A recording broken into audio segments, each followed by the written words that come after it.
말씀은 10절에 그 땅에 기근이 들었으므로 라는 말로 시작하고 있습니다. 우리가 이미 살펴보았지만 아브라함은 이미 여러가지 시험을 이미 겪었습니다. 아브라함은 목적지를 모르고 가나안 땅에 왔으며 오는 도중에 아버지 데라가 죽었습니다. 그뿐 아니라 아브라함은 지금 집도 없고 하나님을 믿지 않는 가나안 사람들과 함께 살아야만 합니다. 이것만 해도 충분히 아브라함에게 힘들고 어려운 점입니다. 근데 지금 성경은 어떻게 말을 하고 있습니까? 여기에다가 기근이 왔다라고 성경은 말을 하고 있습니다. 아브라함이 이때 어떤 생각을 했을까요?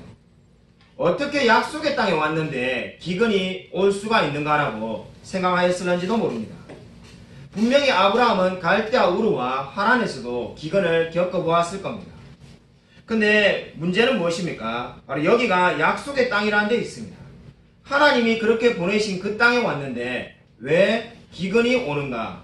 바로 그렇게 고민하지 않을 수가 없습니다. 왜냐하면 기근이 왔다는 것은 매일 먹을 양식조차 이제 충분하지 않다는 뜻이 되기 때문입니다. 아브라함이 이 상황 가운데 선택할 수 있는 선택지는 두 가지가 있습니다. 첫 번째 선택지가 뭡니까? 하란으로 다시 돌아가는 겁니다. 하란에 가면 자기가 이미 15년간 살았고 아는 사람도 많고 할 수 있는 게 많이 있습니다. 그리고 두 번째로 할 수 있는 것은 무엇입니까? 하나님께서 오라고 한 이 약속의 땅에서 기근을 정면으로 부딪히며 살아가는 겁니다.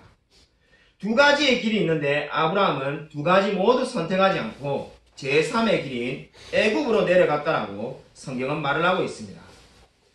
아브라함의 입장에서 보면은 믿음이 있기 때문에 하란으로는 돌아갈 수가 없었습니다. 하란으로 돌아간다는 것은 하나님이 부르신 그 부르심을 다 부정하는 것이기 때문에 그것은 선택할 수가 없었습니다. 그런데 가나안 땅에 계속 있기도 아브라함에게는 너무나 괴로웠습니다. 왜냐하면 기근 가운데 살아갈 방법이 아무것도 없었기 때문입니다. 그래서 아브라함은 제3의 선택지인 애굽으로 가기로 결정한 겁니다. 인간적인 관점에서 보면은 아브라함은 자신이 할 수 있는 여건에서 최상의 선택을 한 것처럼 보입니다. 그러나 문제는 이것도 결국은 불신에 불과합니다. 아브라함은 가나안 땅에 그대로 있었어야만 합니다. 왜냐하면 하나님께서 가나안을 떠나라고 명령하신 적이 없기 때문입니다. 아브라함은 기근 가운데서도 하나님을 반드시 믿어야만 했습니다. 왜냐하면 하나님께서 아브라함을 굶어 죽이기 위해서 이 땅에 오라고 하신 것이 아니기 때문이었습니다. 오늘 성경 말씀을 보고 아브라함이 가나안에 머물러 있어야 했다는 말을 저와 여러분은 쉽게 대답할 수가 있습니다. 사실 이 정답을 모르는 사람이 누가 있겠습니까? 하나님이 약속의 땅에 불렀으니까 그 땅에 머물러야 된다는 말은 누구나 다 할 수 있습니다. 문제는 우리도 아브라함처럼 기근이 왔을 때 과연 하나님 말씀을 붙들고 가나안에 머물 수 있냐는 겁니다. 이것은 결코 하기가 쉽지가 않습니다. 최근에 제가 아는 한 지인으로부터 전화를 받았습니다. 기도 제목을 부탁하는 것이었는데 너무나 마음이 아팠습니다. 그분에게 손자가 한 명 있는데 그 손자가 4살인데 아직 태어나서 한 번도 앉아본 적도 없고 일어나 본 적도 없다라고 말을 하였습니다. 제가 무슨 병이냐고 제가 여쭈어보았습니다. 그러니까 병이 무슨 병인지 알기만 해도 소원이 없겠다는 겁니다. 서울에 있는 큰 병원을 다 가보았는데 전부 다 정상이라고 말합니다. 아니 어떻게 애가 평생에 일어난 적도 없고 서본 적도 없는 아이가 어떻게 정상일 수 있겠습니까? 라고 말하면서 병명을 물으면은 그 어떠한 의사도 대답하지 못한다는 겁니다. 가슴이 답답할 수밖에 없습니다. 급한 마음에 의사들이 처방해주는 이약 제약을 쓰지만은 병명도 모르는데 그 약이 효과가 있을 리가 없습니다. 그분이 눈물이 글썽글썽해서 전화 통화를 하면서 마음이 아파서 꼭 기도해달라고 말하였습니다. 제발 병명만 알아도 좋겠다는 겁니다. 자, 그분과 통화하면서 제일 인상 깊게 느꼈던 것은 그분이 단 한 번도 하나님을 원망하거나 왜 내게 이런 일이 생겼냐라고 말하지 않았다는 데 있습니다.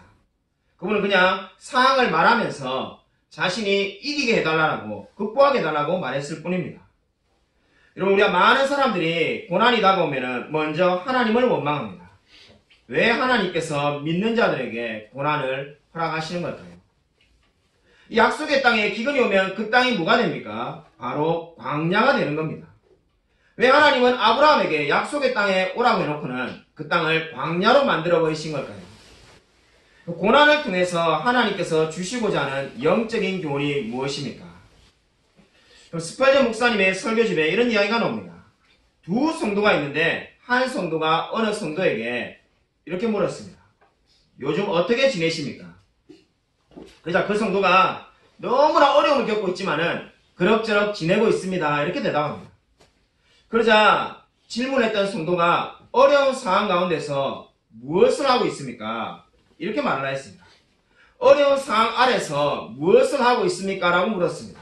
그러자 그 고난을 겪고 있는 분이 이렇게 말하였습니다. 어려운 상황 안에 있지 않습니다. 그리스도인은 상황 위에서 사는 사람이 아닙니까? 라고 대답했다고 합니다. 이 이야기가 말하고 있는 바가 무엇인지 알겠습니까? 그리스도인은 상황 아래에 있는 사람이 아니라 고난 위에서 살아가는 사람이 그리스도인입니다. 많은 사람들이 예수 믿으면은 고난이 없을 거라고 생각합니다.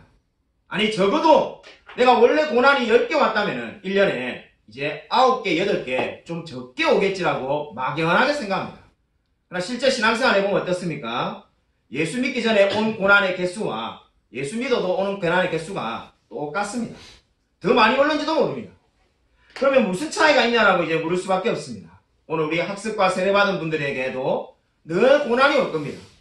그러면은 예수를 믿는다는 것이 저와 여러분에게 어떠한 영적인 유익이 있습니까? 바로 예수를 믿는다는 것은 고난 아래에 있는 것이 아니라 고난 위에서 살아가는 겁니다.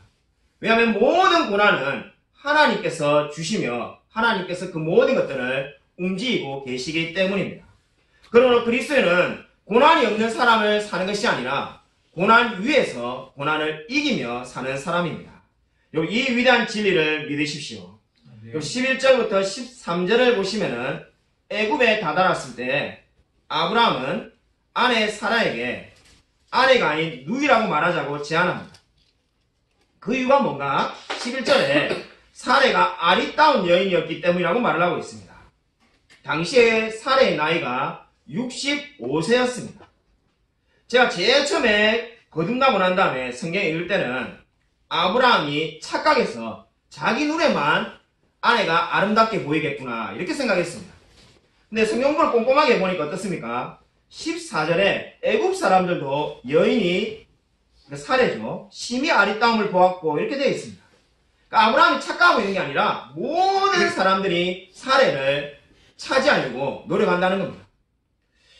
우리 창세기를 성공하면은 몇 가지 단골 질문이 있는데 그 중에 한 가지가 바로 이 부분입니다.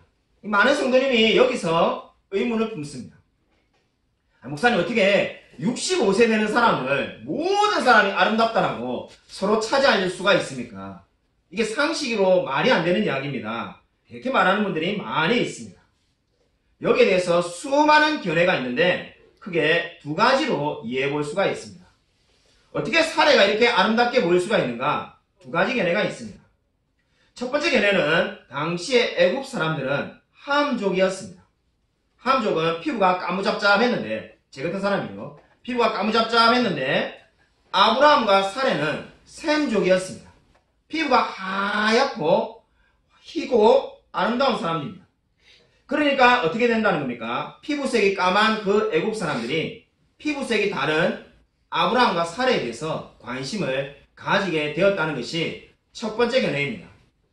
마치 요즘 말로 한다면은 우리가 요즘에 우리 학생들은 홈플러스만 가도 외국인이 너무나 많으니까 외국인 보고 놀라는 사람 없을 겁니다. 제가 어렸을 때 외국인이 지나가면은 동네 사람들이 다 나와가지고 신기해서 쳐다보았습니다. 그러한 관점으로 보는 거죠. 이 지금 사레와 아브라함이 피부색이 다르다라고 생각하는 겁니다. 두 번째 견해는 제가 지지하는 견해인데 당시에 사람들이 살던 수명을 고려해보면은 사레의 나이는 결코 많은 것이 아니었다는 겁니다. 창세기 23장 1절을 보면은 사레가 무려 127세에 죽었습니다. 그러니까 당시의 수명이 127세에 죽었다는 걸 고려해보면은 사레의 65세는 지금 중년에 해당되는 나이입니다. 그렇기 때문에 젊어 보인다는 거죠. 여러분, 중요한 것은 사례가 당시의 기준에서 젊어 보이든지 아니면 셈족이라서 애굽 사람이 호기심을 가졌든지 간에 더 중요한 문제는 아브라함이 사례에게 거짓말을 하도록 시켰다는 데 있습니다. 13절을 보시면은 아브라함이 사례에게 이렇게 말을 하고 있습니다. 그대는 나의 누이라 하라, 이렇게 말을 하고 있습니다. 그대는 나의 누이라 하라, 이 말에 대해서 우리 창세기 20장 12절을 한번 찾아보겠습니다. 창세기 20장 12절입니다.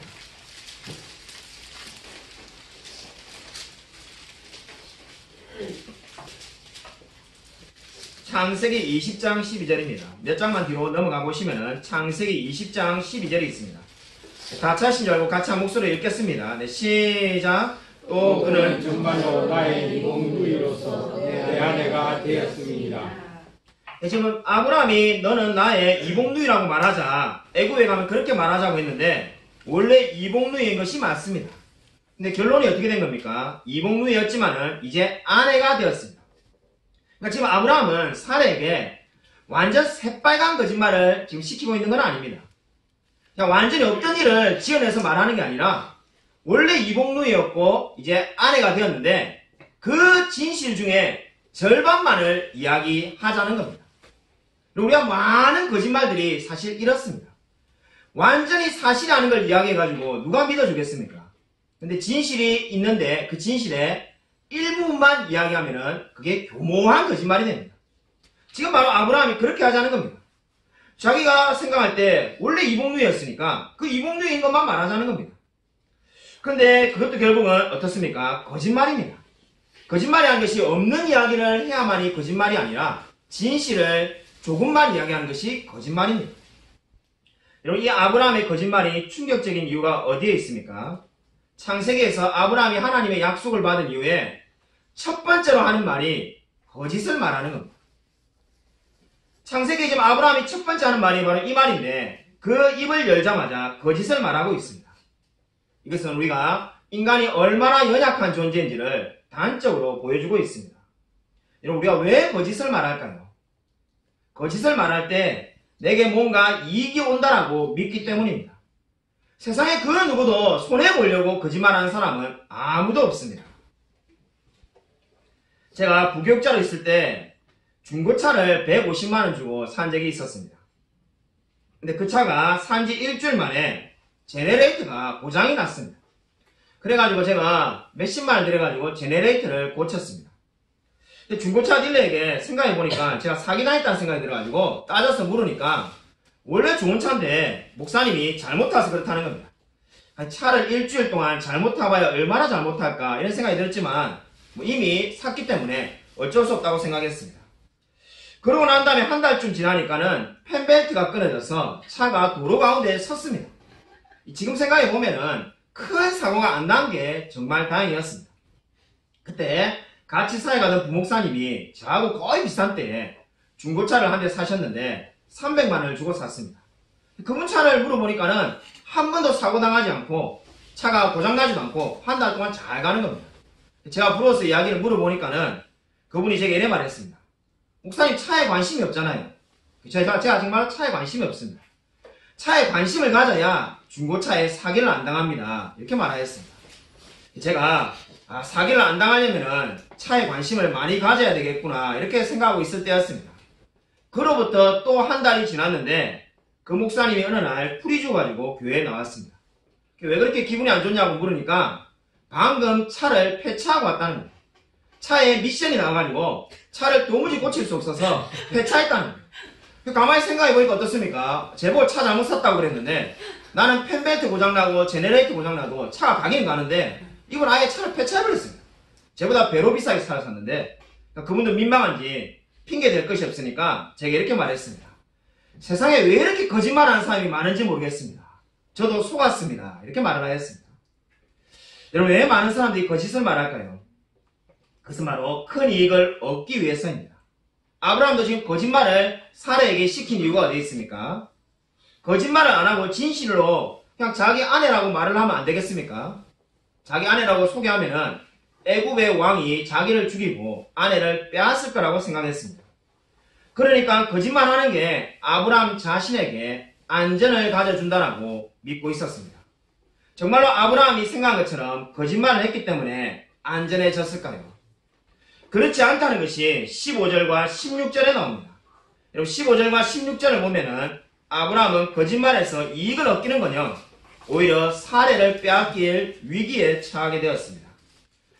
16절을 보면은 양과 소와 노비와 암수나기와 낙타를 받았다라고 말을 하고 있습니다.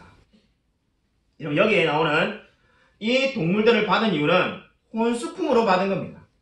그러니까 아브라함이 사례를 이복류라고 했으니까 바로왕이 혼수품을 줘야 되는데 그 혼수품을 아브라함에게 지금 주고 있는 겁니다. 아브라함은 기근 때문에 애굽에 내려왔는데 이제 기근의 문제는 다 해결되었습니다. 그러면 좋은가? 그렇지가 않습니다.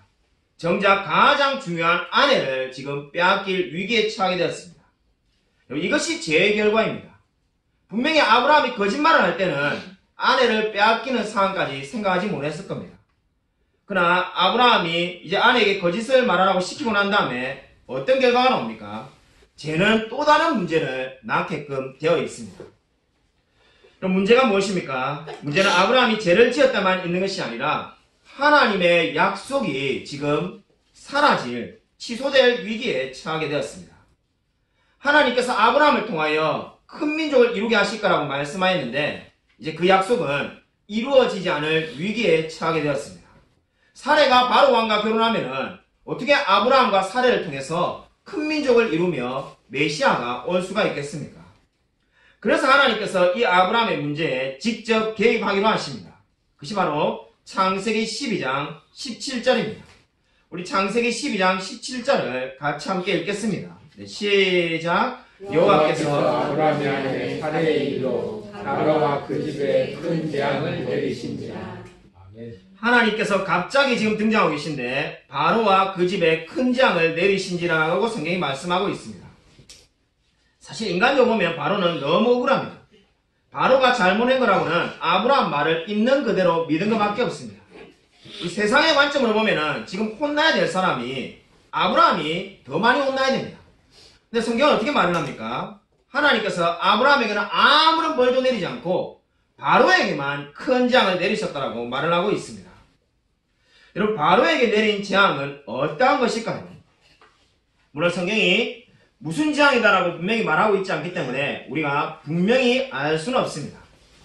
그러나 우리가 큰 재앙을 내리신지라는 그 단어를 통해서 충분히 어느 정도 유추할 수가 있습니다.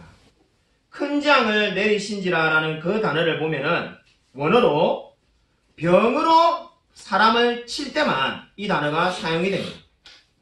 그러니까 지금 우리가 이 단어를 통해서 알 수 있는 것은 바로에게 내린 재앙이 가뭄이나 기근이나 태풍이나 이런 자연재해는 절대로 아니고 병으로 인한 재앙이라는 것을 원문을 통해서 알 수가 있습니다. 그럼 병인데가 무슨 병인가? 병에도 종류가 얼마나 많습니까? 암도 있고 뭐 얼마나 많은 종류가 있는지 모릅니다. 류폴드라는 창세기를 쓴 주석가가 있는데 이 뛰어난 주석가는 이 병이 성병이라고 주장하였습니다. 저는 그 주석이 굉장히 마음에 드는데 왜냐하면 지금 하나님께서 이 바로에게 재앙을 내리시려고 하는데 이 상황이 어떻습니까? 남의 아내를 사례를 자기 아내로 만들려고 하고 있습니다. 그래서 궁으로 불러들였는데 아직 잠자리를 가지기 전에 하나님이 재앙을 내린 겁니다. 근데 그 재앙이 류폴드에 의하면은 성병이라고 주장합니다. 그러니까 내가 관계를 맺기도 전에 이미 몸에 성병이 생긴 거예요. 그러니까 바로가 하나님이 살아계시다는 것을 느끼고 굴복하지 않을 수 없었다는 겁니다. 분명한 것은 이것이 성병이든 아니든 뭔가 바로에게 직접적으로 병을 내렸다라고 오늘 성경은 말을 하고 있습니다. 재앙이라는 단어의 의미가 질병을 의미하고 있기 때문입니다. 여러분 오늘 성경이 저와 여러분에게 말씀하는 바가 무엇입니까? 이 말씀은 아브라함이 죄를 지었는데도 벌을 받지 않았다는 것을 말씀하고 있지 않습니다. 오히려 성경은 아브라함의 죄에도 불구하고 하나님께서 그 하나님이 하신 약속을 신실하게 지키셨다라고 말씀하고 있습니다. 분명히 아브라함이 죄를 지어가지고 아내 사라를 잃어버릴 위기에 처해져 있습니다. 그러나 하나님은 왜 아브라함의 편을 들었습니까? 아브라함이 잘못했지만은 아브라함의 편을 들어준 이유는 하나님이 하신 약속, 바로 너로 하여금 큰 민족을 이루시겠다는 창세기 12장 2절의 약속을 지키시기 위해서였습니다. 여러분, 오늘 성경이 저와 여러분에게 말씀하는 바가 무엇입니까?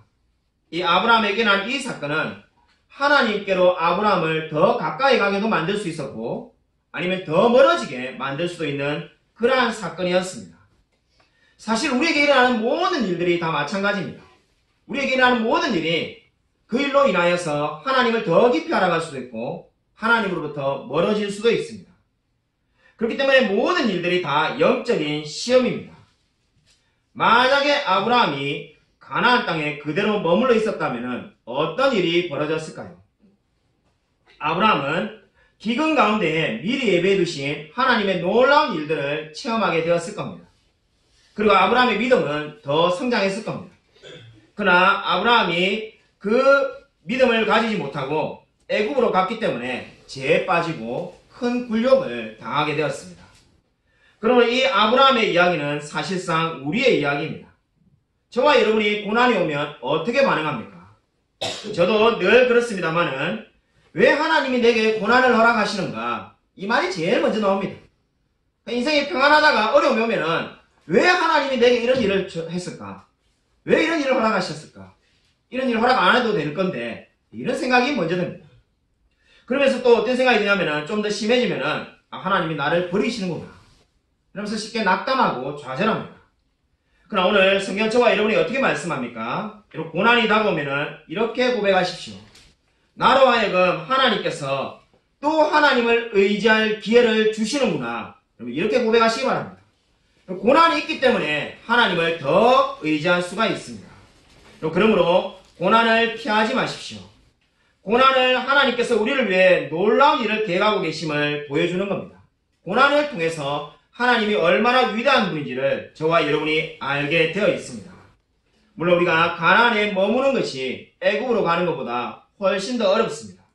그러나 그 더 어려운 길에 하나님의 더 놀라운 은혜가 기다리고 있습니다. 마틴 루터의 설교 가운데에 이런 이야기가 나옵니다.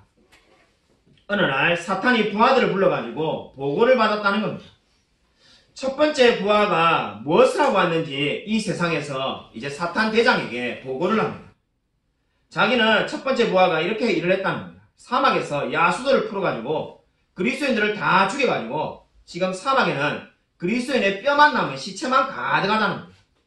의기양양하게 자기가 한 일을 자랑했습니다. 사탄 대장이 이렇게 대답합니다. 그래서 어쨌다는 거냐? 그들 영혼은 다 천국 갔는데 그게 무슨 유익이 있냐라고 이렇게 말합니다.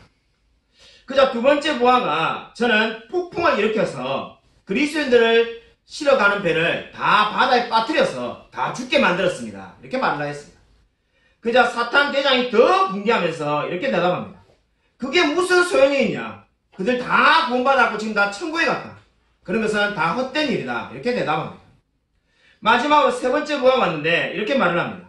저는 10년 동안 딱 한 사람의 그리스도인만 공격했습니다. 뭘 공격했냐고 말했습니다. 그 사람이 자신의 영혼에 대해서 관심을 가지지 못하도록 했습니다. 그래서 늘 게으르고 영혼에 대해서 무관심하게 만들었습니다. 결국 그는 지금 하나님을 떠났습니다. 그때서야 사탄 대장이 협조하며 크게 칭찬했다는 이야기가 마틴 루터의 설교집에 나옵니다. 이 이야기가 무엇을 보여줍니까? 루터는 이 이야기를 통해서 무엇을 저와 여러분에게 말씀하고자 했을까요? 그것은 바로 그 어떠한 고난도 저와 여러분을 넘어뜨릴 수 없다는 겁니다. 가난이나 질병이나 심지어 죽음조차도 저와 여러분을 무너뜨릴 수가 없습니다. 저와 여러분이 가장 두려워해야 될 것은 우리가 우리의 영혼에 대해서 무관심해지는 겁니다. 나는 이제 더 이상 나의 영혼에 관심이 없고 하나님에 대해서 관심이 없는 상태가 가장 영적으로 위험한 상태입니다. 그러므로 오늘 애굽 땅에 가나안 땅에 기근이 왔을 때 애굽으로 내려가서는 안 되었습니다. 아브라함은 그 기근 가운데서도 하나님만 의지하며 살았어야만 합니다. 그럼 마지막으로 애굽에서 돌아온 아브라함을 하나님께서 어디로 인도하셨는지를 한번 살펴보도록 하겠습니다. 우리 창세기 13장 3절 4절을 우리 함께 읽도록 하겠습니다. 창세기 13장 3절 4절 같이 한 목소리로 읽겠습니다. 네, 시작. 그가 내게 네게베에서부터 길을 떠나 베델에 이르며 베델과 아이 사이 오천의 장막 쳤던 곳에 이르니 그가 처음으로 제단을 쌓은 곳이라. 그가 거기서 여호와의 이름을 불렀더라. 아멘. 하나님께서 애굽으로 돌아온 아브라함을 어디로 보내셨습니까? 하나님께서 애굽에서 돌아온 아브라함을 베델로 보냈다라고 말을 하고 있습니다. 구약 성경에 지명이 나오면은 꼭 유심히 봐야 됩니다. 그냥 우연히 있는 것은 아무것도 없습니다. 이 베델은 처음에 4절에서 말씀하듯이 처음으로 아브라함이 제단을 쌓은 곳이었습니다. 그러니까 처음 하나님께 가나안 땅에 와서 예배드렸던 그곳이 베델이었습니다. 하나님께서 다시 그곳으로 보내었습니다. 이 말은 무엇을 의미합니까? 저와 여러분에게 어떠한 영적인 교훈을 줍니까? 고난이 다가오면은 먼저 하나님께 예배를 드리라는 겁니다. 고난이 다가오면은 마음이 심란해지며 이제 영혼이 강팍해지는데 그때 하나님께로 예배드리며 나아가라는 겁니다. 아브라함은 결국 자신이 처음으로 예배드린 곳으로 와야만 했습니다. 하나님이 처음 예배드렸을 때 그 상황이 어땠습니까? 사실 그때도 위기였습니다. 약속의 땅에 왔는데 주위에 모든 가나안인들만 있고 하나님을 섬기는 사람이 아무도 없었습니다. 그러나 그때는 아브라함이 베델에서 하나님께 예배를 드렸습니다. 근데 지금 하나님께서 아브라함을 다시 베델로 보내시는 이유가 어디 있습니까? 기근 가운데서도 하나님께 예배드리며 나오라는 겁니다. 그러면은 그 모든 어려움을 이기며 살아갈 수 있다라고 말씀하고 있습니다. 저와 여러분도 마찬가지입니다. 여러분, 우리가 고난 가운데 이길 수 있는 방법이 무엇이 있습니까? 그것은 바로 하나님께 예배하며 나오는 겁니다. 전도서 7장 14절에 이런 말씀이 있습니다. 형통한 날에는 기뻐하고 공고한 날에는 되돌아보아라. 여러분, 이 말씀을 꼭 기억하시기 바랍니다. 형통한 날에는 기뻐하고 공고한 날에는 되돌아보아라. 인생의 형통한 날과 공고한 날 외에 뭐가 더 있겠습니까? 저와 여러분의 인생이 형통하면은 기뻐하십시오. 지금 여러분 괴로움이 많습니까? 되돌아보라는 겁니다. 되돌아보면 뭐가 생깁니까? 하나님이 여러분의 인생을 어떻게 인도하셨는지를 알게 될 것입니다. 내가 오늘 지금 괴로움이 있지만은 과거에 작년에 재작년에 비슷한 수많은 고난이 있었는데 그 고난 가운데 하나님이 어떻게 역사하였는지를 기억하라는 겁니다. 그것이 바로 되돌아보라는 말씀의 의미가 되겠습니다. 아브라함도 마찬가지입니다. 하나님이 왜 그를 베델로 보냈습니까? 베델에서 무엇을 기억하라는 겁니까? 하나님께서 갈대아 우르에서 그리고 하란에서 그리고 가나안 땅에 와서 어떻게 아브라함을 인도하였는지를 기억하고 되돌아보라는 겁니다. 저와 여러분의 인생도 마찬가지입니다. 우리 인생에 고난이 있습니까? 재정적인 문제가 있습니까? 건강에 어려움이 있습니까? 여러분, 베델로 올라가십시오. 그리고 뒤를 되돌아보십시오. 하나님께서 여러분의 인생 가운데 얼마나 많은 복을 주셨는지를 알게 될 것입니다. 그리고 그 하나님께 예배드리며 감사할 수밖에 없게 될 것입니다. 이것이 바로 오늘 성경이 저와 여러분에게 말씀하는 바입니다. 그러므로 고난 가운데서도 늘 하나님의 은혜를 기억하십시오. 여러분, 하나님께서 저와 여러분에게 필요한 모든 것들을 다 주셨습니다. 아무쪼록 고난 가운데서도 늘 하나님의 은혜를 기억하며 감사하며 살아가는 저와 우리 모든 성도님이 되시기를 주님의 이름으로 간절히 축원드립니다.